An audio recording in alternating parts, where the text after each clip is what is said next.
Hello, Christine. Hello. Welcome to Palestine. Thank you. Shukran. Afwan. Can you please introduce yourself to us? My name is Christine. I'm from Norway. I'm 43 and, well, it's my first time in Palestine. How long have you been here for? I arrived on the 3rd of July, so just over a month. Why did you decide to come to Palestine? Well, I've been a Palestine activist since 2014 and I've been talking a lot about it and reading about it, and I made a lot of friends by just over the internet, and I felt I had to come and see for myself. So I think I got really angry at the media, and then I got really angry at the Norwegian government for not taking a stance. And then I started reading more and more about it and realized the immense injustice. And then, yeah, I couldn't leave it. Tell us, please, about the differences of what the media shows in Norway and the reality you saw here in Palestine. Well, first of all, I think they make a very big case every time something happens to an Israeli. Like if one Israeli dies, it can be a big article, but if 163 Palestinians dies, never ever do they use the word Zionism. And yeah, it's almost like it's Israel doing self-defense against the people they are occupying. And I think it's so obvious, it's so obvious. It drives me a bit crazy. Yeah. It's last week or 2 weeks ago, ship to Gaza. There's a flotilla, a Norwegian fishing boat that came all the way from Norway to try to break the blockade of Gaza, bringing medical equipment. And they were boarded in international waters against international law. I think the captain was beaten up very badly. They were tasered in the head. One person had a rib broken and they threatened to kill the captain. The captain was Norwegian? Yeah, the whole crew was Norwegian. Quite old as well. And they were arrested for 3 days. They robbed them of their watches and PCs and sunglasses and everything. And then they deported them. But even this doesn't get a reaction from our government. So even when Israel is being violent against our own people, nothing happens. Yeah, and it's a violation of human rights. It's a violation of human rights, it's a violation of international law. Yes. It's piracy, yeah, kidnapping. No, I don't understand. It's breaking all international law, as we said, and nothing, the world is silent about it. But even this, when it's happening to our own people, they don't do anything. Yeah, so exactly. I'm wondering how far are they willing to go to cover up the crimes of Israel, and why? I heard you love to travel and explore the world. What's the main reason you're here in Palestine? I've been thinking about this myself. There's many reasons. One is to show solidarity. Like I want the Palestinians to see that a lot of Norwegians do care. I think the people of Norway are firmly with the Palestinians. And also I wanted to see for myself. And I think almost the thing that tipped me, because I had already made my mind up, but to book the ticket, is when I saw some friends posting photos from Israel, like I heart Israel, and it made me so angry. I thought, no, I have to go now.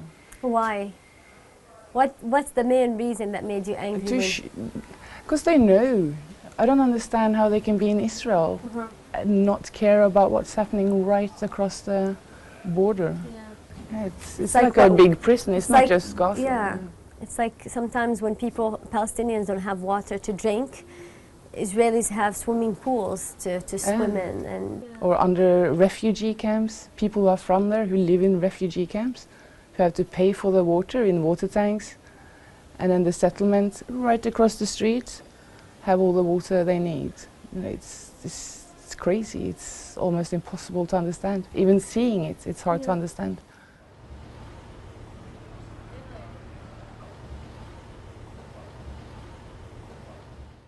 Christine, let's talk about the Palestinian culture. We will talk about politics later, continue later.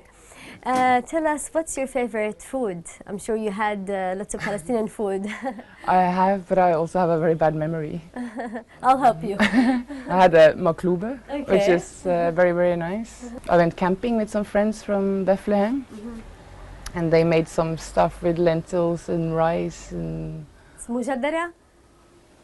possibly, I don't know, but it was very, very, very nice. So in general, what's your favorite thing about Palestine? The people. Everyone is so nice and generous, and people are shouting welcome to us everywhere, which would never happen in my country.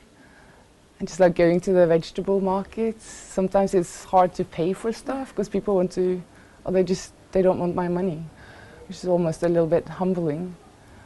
And yeah, just hanging out with Palestinian friends, talking and getting to know each other. And I find that people here, young people, old people as well, are very educated, especially the ones I meet. Christine, we're going to go to the demonstration. It's where you spent your time there, right? Yeah, it's today, yes. Yes. But we do a lot of different things. It's We're not gonna just see- demonstrations. Yeah. Do you want to say anything before we go? I'm really glad to be in Palestine and to be here with the Palestinians. And I'm really thankful for the reception that I've gotten here. Thank you. Yeah. Yalla.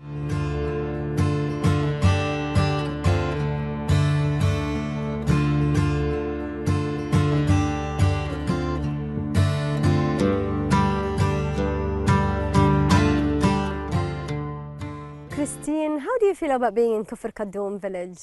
Well, I'm glad to be here because I guess we do provide some kind of protection for the villages, that there is international people here, so it doesn't go unnoticed. Maybe we try to share it in our home countries and with international media. And of course, I'm also nervous because it is dangerous.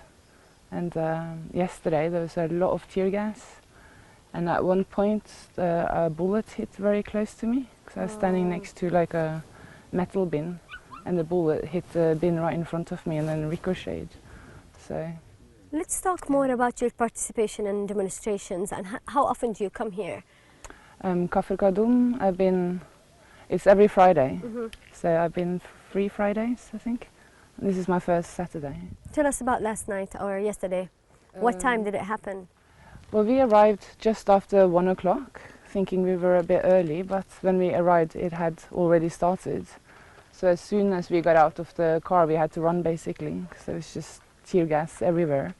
And the soldiers had gone really far into the village.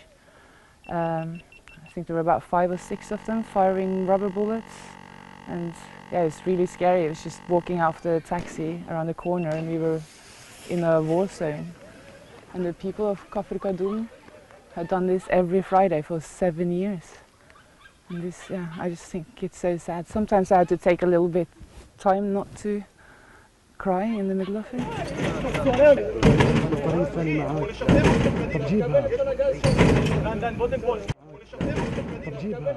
Christine, can you tell us about your stay in Hebron? We've heard that you got arrested. Tell us about that. Well, I think it's my 3rd day here. We went to Hebron, Khalil, and we joined the Friday demonstrations there.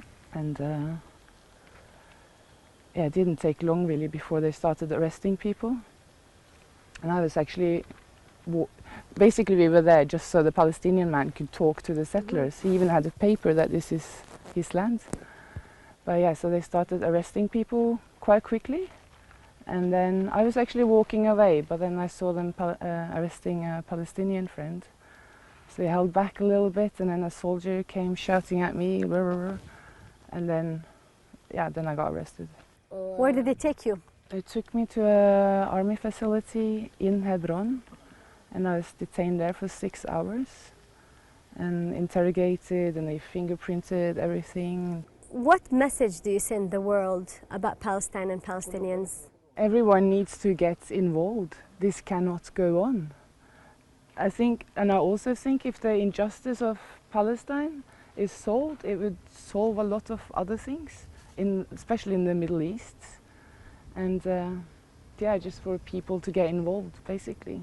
Because Palestinians are really strong and independent, but they've been doing this on your own for 70 years, and well, it was time up long ago that the international community should have helped, but yeah, I cannot see how this can go on any longer.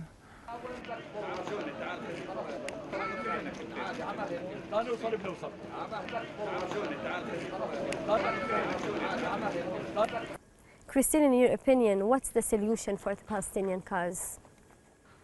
The solution, how I would like to see, I'm almost scared to say this, but obviously I want the occupation to end immediately and the blockade of Gaza. I would like to see a one-state solution, Palestine with equal rights for everyone. Yeah. And then it's up to the Palestinians. Yes. Yes. Christine, it's a pleasure meeting you. Likewise. Thank you, Shukran, for coming to Palestine, for supporting Palestinians, for everything. And well, thank you to you. It's well, I'm still here, but it's been amazing, and I'm really humbled by the reception of the Palestinians, and I'm really sorry.